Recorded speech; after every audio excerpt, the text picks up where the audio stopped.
Ângela, você trouxe vários questionamentos na minha mente enquanto falava. Muito interessante.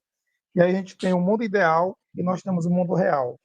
A gente precisa se equilibrar no mundo ideal e no mundo real, certo? No mundo ideal seria perfeito as coisas, no mundo real não é tão assim. Então, olha só, dentro da tua fala, né, a gente encontra uma realidade muito dolorosa na nossa igreja, também no departamento infantil.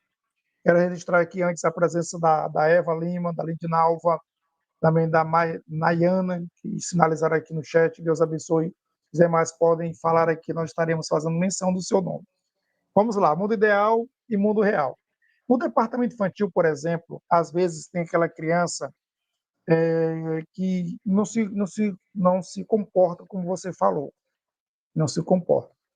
Então, geralmente, o obreiro vai ter muita habilidade para tratar disso, e o professor também precisa de muita habilidade. Então, geralmente, né, falando como uma visão de obreiro, a gente vai procurar orientar os pais na palavra de Deus, de trazer ali a responsabilidade dos pais, de fato ensinar isso aos filhos em casa.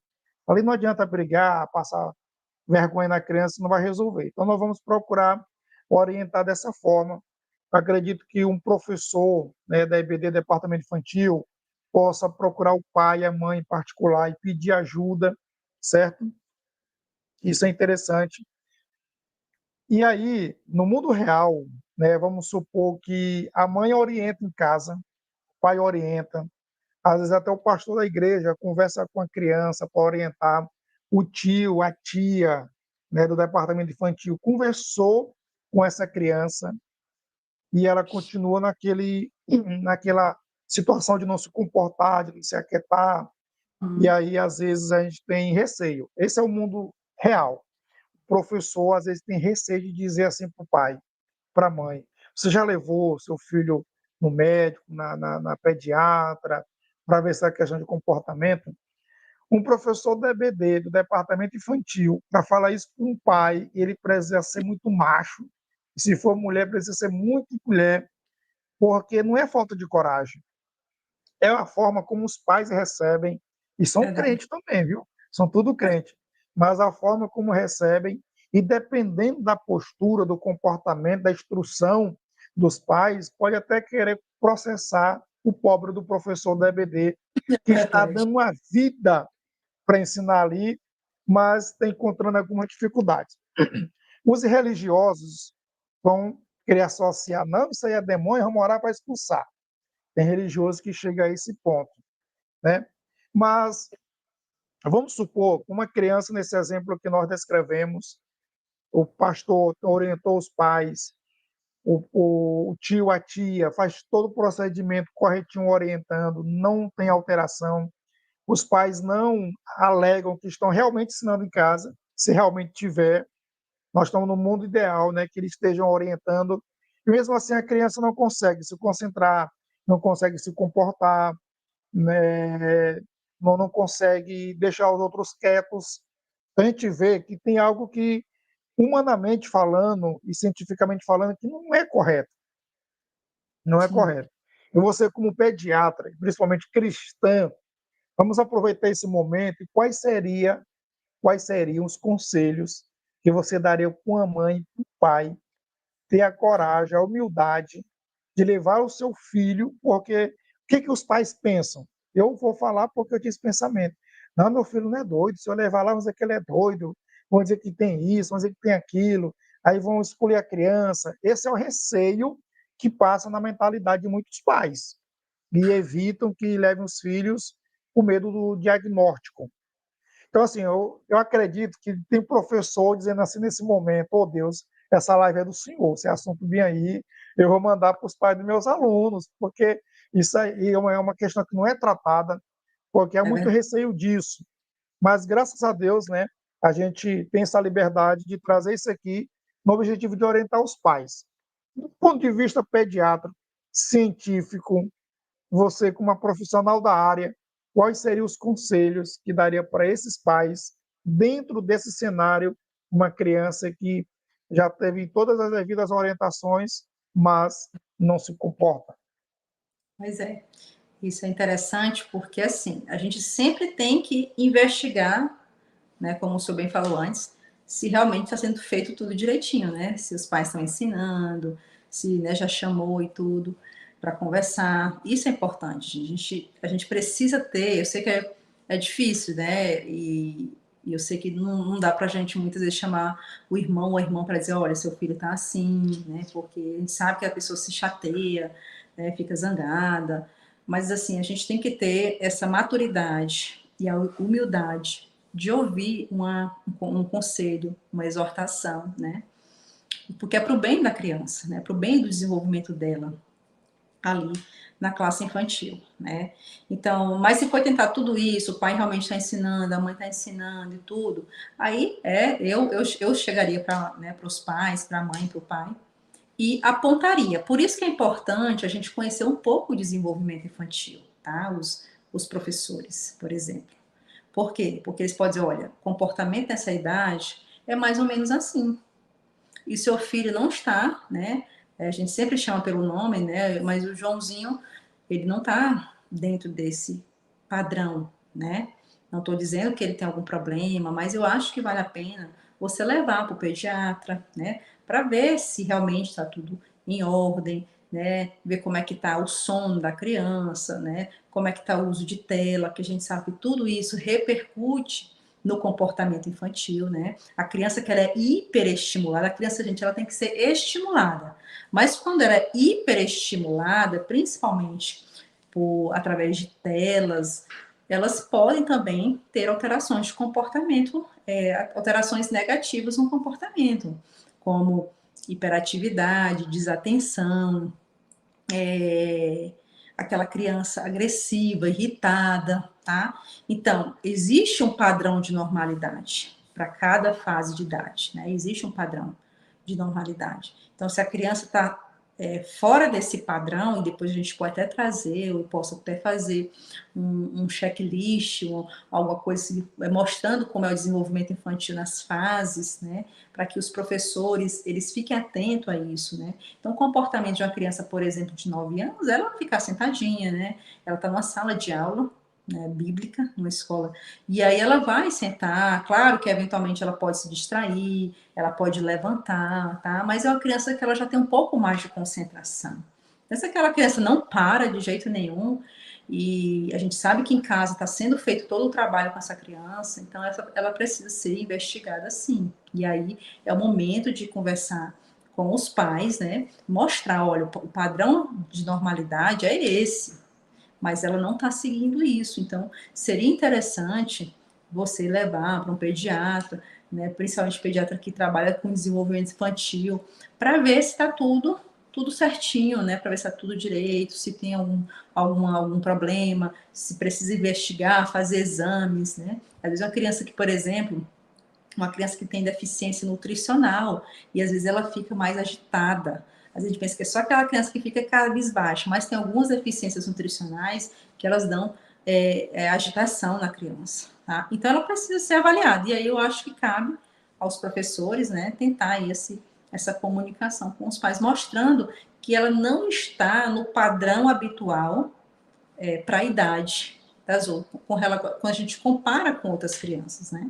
E a comparação, gente, ela é importante. Eu falei numa live anterior aqui que a gente fez sobre desenvolvimento infantil e tudo, comparar é normal.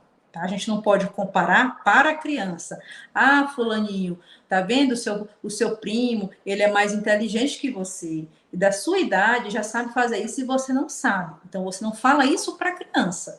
Mas você tem que ter em mente que o priminho dele, da mesma idade, faz coisas que o meu filho não faz. Então, isso, eu estou comparando, essa comparação é super saudável, porque a gente tem um parâmetro.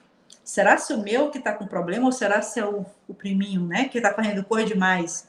Então, essa comparação é importante. Se meu filho não está nesse padrão, eu preciso investigar, saber se está tudo realmente dentro da normalidade ou se tem algum transtorno. E hoje a gente sabe que tem muitas crianças, né, a prevalência desses transtornos mentais, elas são muito altas. TDAH, né, autismo, TOD, que é um outro transtorno que a criança desafiadora, né, com os pais e com os adultos, ela desafia mesmo o adulto.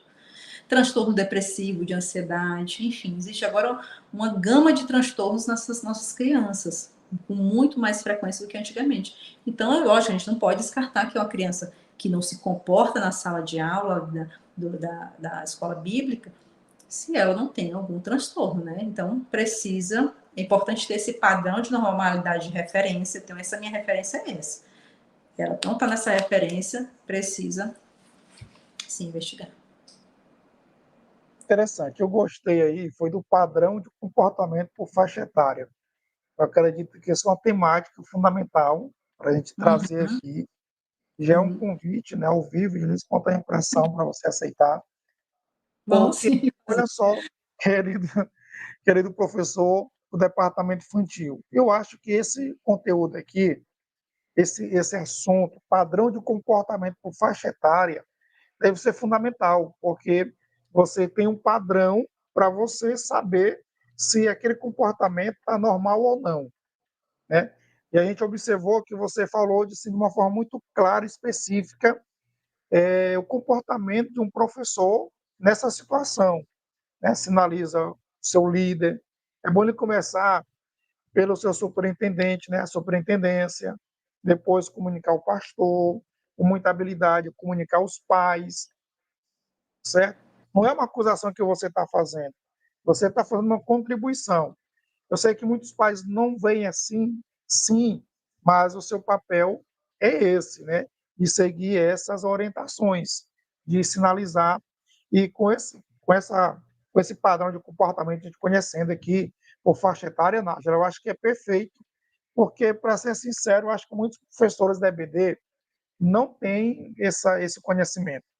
Tem conhecimento da metodologia, de como aplicar, por exemplo, uma metodologia de acordo com a faixa etária. Mas conhecer o padrão de comportamento, eu acho que são poucos, e se eu sendo honesto, não conheço muito. Então, são poucos que vão ter esse conhecimento, eu acredito que será fundamental. E aproveitando também, quero me dirigir aos pais, e o fato de um pai pegar o seu filho e levar a um médico especialista em uma dessas áreas para fazer uma consulta, para buscar informação, é uma atitude de amor, é uma Exato. atitude de misericórdia, porque essas situações, quando mais cedo são detectadas, mais cedo são resolvidas. Por exemplo, eu tenho um exemplo muito prático disso. Eu, pela graça de Deus, Deus me curou, mas eu era gago. E aí, antigamente, um negócio aqui na língua que poderia ser cortado, que evitaria, parece que esse problema todo, né?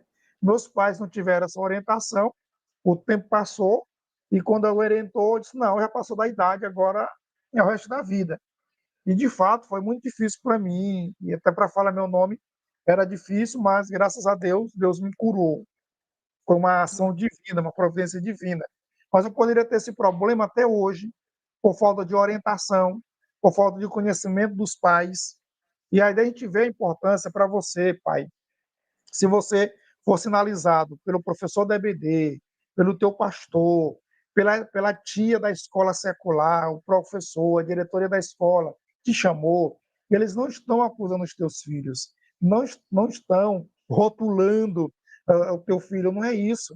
Eles estão pedindo socorro para você em relação à criança, porque você é o responsável, você é o pai, você é a mãe, e não custa nada ir lá.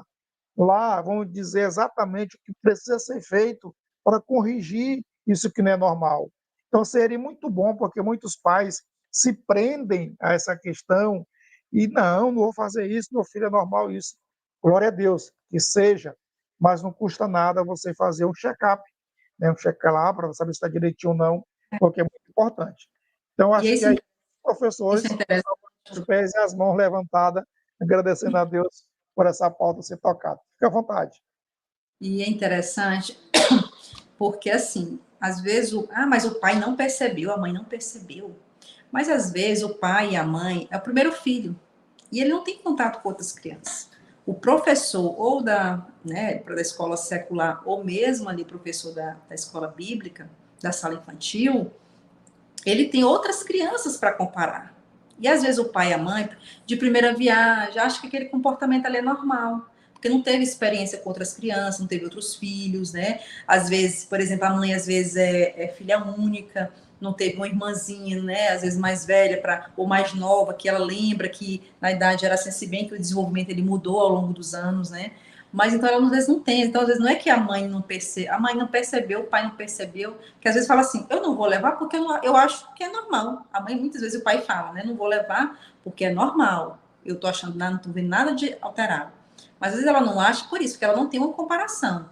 Os professores que têm outras crianças ali ao redor da mesma faixa de idade, eles conseguem ver que ela, comparada às outras ali, ou outras de outros locais que eles têm convívio, né? Ou mesmo da escola secular, eles conseguem entender que aquela criança não está com um comportamento dentro do padrão. E aí levar para essa avaliação é muito importante, porque, como o senhor mesmo disse, trata de forma mais cedo, mais precoce. Quanto mais cedo trata, assim como a gente mais cedo implanta a semente, mais ela dura, quanto mais cedo a gente trata, melhores são os resultados, né? Então, isso tudo aí é importante. Muito bom. Então, aqui tem uma participação, a parte do senhor, seja bem-vindo, que Deus abençoe poderosamente. Então, assim, eu acredito que muitos professores que forem assistir essa live depois, eles vão agradecer a Deus, porque essa é uma orientação que a gente vê que é necessária para os pais, né? Assim, honestamente, porque isso pode ser resolvido. Existe hoje tratamentos avançados que podem corrigir esses pequenos detalhes e, com certeza, depois o filho, se souber, vai agradecer o professor, agradecer o pai, agradecer a igreja por essa atitude.